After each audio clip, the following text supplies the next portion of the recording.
നമ്മൾ ഒരു super neck design ആണ് ചെയ്യാൻ പോകുന്നത് കേട്ടോ. അതിനായിട്ട് ഞാൻ ഇവിടെ കുറച്ച് കറിവേപ്പില എടുത്തിട്ടുണ്ട്. ഇപ്പൊ ഒന്നെങ്കിൽ നമ്മുടെ വീട്ടിലുണ്ടാവും, ഇല്ലെങ്കിൽ നമ്മളെല്ലാവരും പച്ചക്കറി കടയിൽ നിന്നാണ് വേപ്പില വാങ്ങിക്കാറുള്ളത് അല്ലെ. അപ്പോൾ ഇതിൽ നിന്ന് നമുക്കാകെ ഒരൊറ്റ ഒരു ഇതള് മതി. അതില് പല ഷേപ്പുള്ള ഉണ്ടാവും. അപ്പൊ നിങ്ങൾക്ക് ഇതില് ഇഷ്ടമുള്ളത് നോക്കിയെടുക്കാം. ഇപ്പൊ അതെ ഇതിന്റെ ഷേപ്പ് ഞാനപ്പോ ഇതാണ് കേട്ടോ സെലക്ട് ചെയ്തിരിക്കുന്നത്. ഇതിന്റെ ആ ഒരു ഷേപ്പ് കണ്ടില്ലേ, ഇങ്ങനെ അങ്ങോട്ട് വന്നിട്ട് നേരെ താഴത്തേക്ക് നല്ല കൂർത്ത ഒരു ഷേപ്പാണ് ഇതിലുള്ളത്. വേറെ കാണിക്കാം, അത്ര ഭംഗിയില്ല. രണ്ട് ഭാഗത്തും ഒരേപോലെ തന്നെ ഉണ്ട്, പക്ഷെ എന്താ പറയാ ഒരു ഭംഗി കുറച്ച് കുറവുണ്ട്. നമുക്ക് നല്ല ഇവിടെ നിന്ന് ഇങ്ങനെ കുറച്ച് റൗണ്ട് ആയിട്ട് വന്നിട്ട് താഴത്തേക്ക് വരുമ്പോൾ കുറച്ച് നേർത്ത് വന്ന മോഡലാണ് കുറച്ചുകൂടി നല്ലത്. അപ്പോൾ ഓരോ ഇല എടുത്തിട്ട് നോക്കുക കേട്ടോ. ഞാൻ ദേ ഇതൊരെണ്ണമാണ് സെലക്ട് ചെയ്ത് വെച്ചിരിക്കുന്നത്.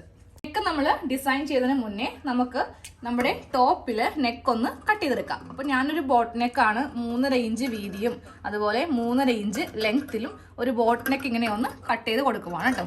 അതൊക്കെ നിങ്ങളുടെ ഇഷ്ടത്തിന് എത്ര വേണമെങ്കിലും കൂട്ടിയോ കുറച്ചോ ചെയ്യാം. അപ്പൊ നമുക്ക് ഈ നെക്ക് ഒന്ന് തയ്ച്ചെടുക്കണം. ഒരു കഷ്ണം പീസ് വെച്ചിട്ട് നമുക്ക് തയ്ക്കണം. ഇതങ്ങോട്ട് മാറ്റി വെക്കാം. അപ്പൊ നമ്മുടെ ആ ഒരു കറിവേപ്പില എടുക്കാം. അതിനുശേഷം നമുക്ക് വേണ്ടത് ഒരു ചെറിയ കഷ്ണം ക്യാൻവാസ് ആണ്. വേസ്റ്റ് കഷ്ണം മതി, നല്ല ഒന്നും വേണ്ട. നമ്മൾ സാധാരണ നെക്കൊക്കെ ചെയ്യുമ്പോൾ അതില് ചെറിയൊരു കട്ടിങ് ആയിട്ട് ഇങ്ങനെ പോകത്തില്ലേ, ആ ഒരു കഷ്ണമാണെങ്കിലും മതി. ഇതില് ഞാനിപ്പോ ഇങ്ങനെ ഒന്ന് രണ്ടാക്കി ഒന്ന് മടക്കിയെടുത്തേ. നമുക്ക് ഒന്നും കൂടെ മടക്കിയെടുക്കാം. അപ്പൊ എത്രയും നമുക്ക് ചെറുതാക്കി മടക്കാൻ പറ്റുമോ അത്രയും അങ്ങോട്ട് ആക്കിയെടുക്കാം. എന്നിട്ട് നല്ല രീതിക്ക് തന്നെ ഒന്ന് ഈ ഒരു ഭാഗം ഒന്ന് കൈക്കൊന്ന് പ്രസ് ചെയ്ത് കൊടുക്കുക കേട്ടോ.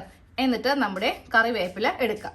കറിവേപ്പിലയിൽ ഞാൻ ഈ ഒരു ഡിസൈൻ ആണ് വെക്കാൻ പോകുന്നത്. അപ്പൊ നമുക്ക് കത്രികയ്ക്ക് ഇവിടെ സെന്ററിലൊരു കട്ടിങ് കൊടുക്കാം. കത്രിക എടുത്തിട്ട് നേരെ സെന്ററിൽ ഇങ്ങനെ ഒന്ന് കട്ട് ചെയ്തെടുത്തിട്ട് ആ ഭംഗിയില്ലാത്ത കഷ്ണമില്ലേ ഇതങ്ങോട്ട് മാറ്റാം. നമുക്കതേ ഇത് മതി. എന്നിട്ട് ഇത് ഈ ക്യാൻവാസിന്റെ മീതെ ഇങ്ങനെ അങ്ങ് വെച്ച് കൊടുത്തിട്ട് നമുക്ക് ഇവിടെ ഒന്ന് വരച്ചെടുക്കാം. ഈ ഇല ഇതിന്റെ മീതെ ഇങ്ങനെ വെച്ചിട്ട് നമുക്കിത് പേന വെച്ചിട്ട് ഒന്ന് ഇതിന്റെ മീതെ കൂടെ ഇങ്ങനെ അങ്ങോട്ട് വരച്ച് പോവാം. അപ്പൊ നല്ല ഒരു ഷേപ്പ് നമുക്ക് കിട്ടും. അപ്പൊ നമ്മൾ ഇങ്ങനെ ഒരു ഇല ഒന്നും ഇല്ലാതെ വരക്കുവാണെങ്കിൽ ആ ഒരു ഭംഗിയൊന്നും ചിലപ്പോൾ നമുക്ക് കൊണ്ടുവരാനായിട്ട് പറ്റത്തില്ല. നമുക്ക് ഒരു കഷ്ണം മാത്രമല്ല വേണ്ടത്, കുറച്ചധികം കഷ്ണം വേണം. ആദ്യം ഒരു സൈസിൽ വരക്കും, പിന്നെയൊക്കെ വരക്കുമ്പോൾ ചിലപ്പോൾ കുറച്ച് അങ്ങോട്ടും ഇങ്ങോട്ടൊക്കെ മാറി വരും. പക്ഷെ ഇങ്ങനെ എന്തെങ്കിലുമൊക്കെ എടുക്കുവാണെങ്കിൽ നമുക്ക് കറക്റ്റ് എല്ലാം ഒരേ അളവിൽ തന്നെ കിട്ടും. അപ്പൊ ഞാനിപ്പോൾ 2 സെക്ഷനായിട്ട് വരച്ചിട്ടുണ്ട്. 2 മതിയാവും, നമുക്ക് നോക്കാം. നോക്കിയിട്ട് വേണമെങ്കിൽ ഇനി ചെയ്യാം. ഇനി ഇതൊന്ന് കട്ട് ചെയ്ത് എടുക്കാം. കട്ട് ചെയ്യുമ്പോൾ നമുക്കത് ഈ ഭാഗത്തു നിന്ന് തന്നെ വളരെ സാവകാശം വെച്ച് ഇങ്ങനെ ഒന്ന് കട്ട് ചെയ്തങ്ങോട്ട് എടുക്കുക.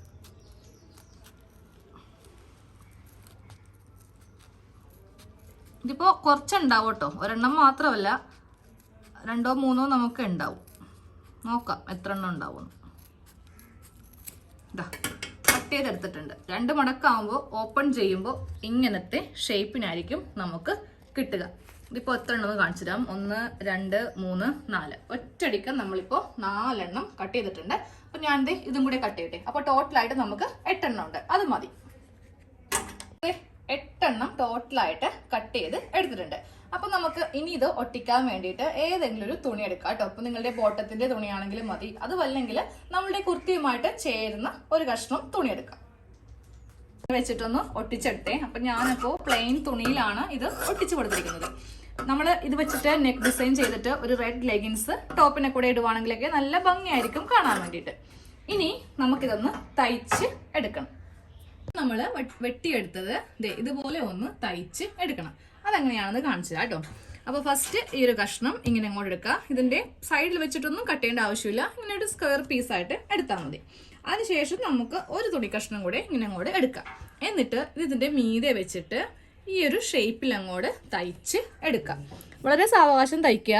പറ്റുമെങ്കിൽ 2 പ്രാവശ്യം തയ്ക്കുക കേട്ടോ. ഇല്ലെങ്കിൽ നമ്മളിത് കുത്തിമറിച്ചൊക്കെ എടുക്കുമ്പോൾ ഉണ്ടല്ലോ അത് വിട്ടുപോകും. തുടങ്ങുമ്പോൾ ഒന്ന് എന്തായാലും ഒന്ന് കെട്ടിയിട്ട് കൊടുക്കുക. എന്നിട്ട് ഇങ്ങനെ വെച്ചിട്ട് ആ ഷേപ്പിനനുസരിച്ചിട്ടൊന്ന് തയ്ച്ചങ്ങോട്ട് എടുക്കാം.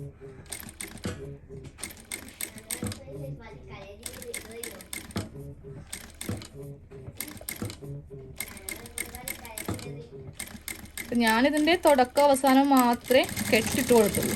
അപ്പോൾ 2 പ്രാവശ്യം തയ്ക്കേണ്ട ആവശ്യമില്ല. അപ്പോൾ ഇങ്ങനെയും തയ്ച്ചെടുത്തു. ഇനി നമുക്ക് ഒരു 1/4 ഇഞ്ച് വെച്ചിട്ട് ഇങ്ങനെ അങ്ങോട്ട് കട്ട് ചെയ്ത് മാറ്റാം. ഇങ്ങനെ ഒന്ന് കട്ട് ചെയ്ത് മാറ്റി. ഇനി തിരിച്ച് വെക്കാം. തിരിച്ച് വെച്ചിട്ട് ഈ ഒരു തുണിയിൽ ഇങ്ങനെ ഒന്ന് കട്ട് ചെയ്ത് കൊടുക്കാം. എന്നിട്ട് അതിവിടെ ചെറുതായിട്ട് ഇങ്ങനെ അങ്ങോട്ടേക്കും ഇങ്ങോട്ടേക്കും കട്ട് ചെയ്ത് കൊടുക്കാം. എന്നിട്ട് ഇതിങ്ങനെ തിരിച്ചെടുക്കാം. ഈ ഒരു ഷേപ്പ് നമുക്ക് കത്രികയുടെ എഡ്ജ് വെച്ചിട്ട് കുത്തിയെടുക്കാം.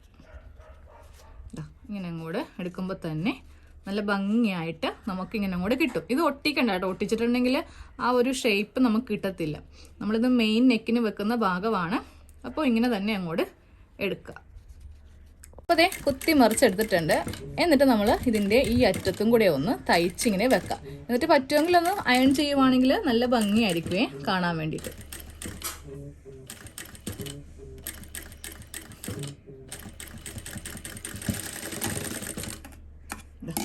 ഇങ്ങനെ അങ്ങോട്ട് തയ്ച്ച് എല്ലാം ഒന്ന് തയ്ച്ചെടുക്കുക. അപ്പോൾ എല്ലാം ഇങ്ങനെ ഒന്ന് തയ്ച്ചെടുത്തിട്ടുണ്ട്. ഇനി നമുക്കിത് ഫ്രണ്ട് നെക്കിലൊന്ന് അറ്റാച്ച് ചെയ്യാം. അപ്പോൾ ഞാനപ്പോൾ ഒരു ക്രോസ് പീസ് വെച്ചിട്ട് ഇങ്ങനെ ഒന്ന് പൈപ്പിംഗ് ചെയ്തെടുത്ത് നമുക്ക് ഒരെണ്ണം സെൻറ്ററിൽ ഇങ്ങനെ വെച്ച് കൊടുക്കാം.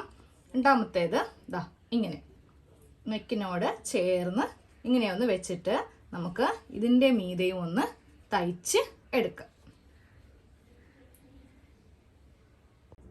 അപ്പോൾ നമ്മുടെ നെക്ക് ഡിസൈൻ ഫുള്ളായിട്ട് ചെയ്ത് കഴിഞ്ഞിട്ടുണ്ട്. ഇതുപോലെ പ്ലെയിൻ തുണിയിലൊക്കെ നിങ്ങൾ ചുമ്മാ അങ്ങ് റൗണ്ട് നെക്കൊന്നും ചെയ്യേണ്ട ആവശ്യമില്ല. ഇതുപോലത്തെ നല്ല ഭംഗിയുള്ള നെക്കൊന്ന് ചെയ്ത് കൊടുക്കാം കേട്ടോ. എന്നിട്ട് ഇതിന്റെ സൈഡിൽ ഇതുപോലത്തെ മുത്തുണ്ടെങ്കിൽ അതും കൂടി വെക്കാം. അപ്പോഴേ നല്ല ഭംഗി ഉണ്ടാവുകയുള്ളൂ. അപ്പോൾ ഞാൻ സെന്ററിൽ 3 എണ്ണത്തിൽ വെച്ചിട്ടുണ്ട്. നിങ്ങൾ ചെയ്യുമ്പോൾ അത് ഫുള്ളായിട്ട് ചെയ്തെടുക്കുക. സൂചി നിന്നും തയ്ച്ച് വെക്കാം കേട്ടോ. ഇല്ലെങ്കിൽ നമ്മളിത് വാഷ് ചെയ്യാൻ നേരത്തിട്ട് അതങ്ങോട്ട് ഇളകിപ്പോവും. അപ്പോൾ എല്ലാവരും തീർച്ചയായിട്ടും ട്രൈ ചെയ്ത് നോക്കാം. ഇപ്പൊ നമുക്ക് അടുത്ത വീഡിയോയിൽ കാണാം. പിന്നെ എല്ലാ ദിവസവും ഇപ്പോൾ ലൈവ് ഉണ്ട്. ഞാനിപ്പോ അധികം ഇതുപോലത്തെ കുഞ്ഞു വീഡിയോകളൊന്നും ചെയ്യാറില്ല. ലൈവിലാണ് കൂടുതൽ കോൺസെൻട്രേറ്റ് കൊടുക്കുന്നത്. പറ്റുന്ന എല്ലാവരും ലൈവിൽ പങ്കെടുക്കുക. ഇന്ന് രാത്രി 8 മണിക്ക് നമ്മൾ നൈറ്റിയാണ് കട്ട് ചെയ്യാൻ പോകുന്നത് കേട്ടോ. അപ്പോൾ പറ്റുന്നവര് ലൈവിൽ വരിക.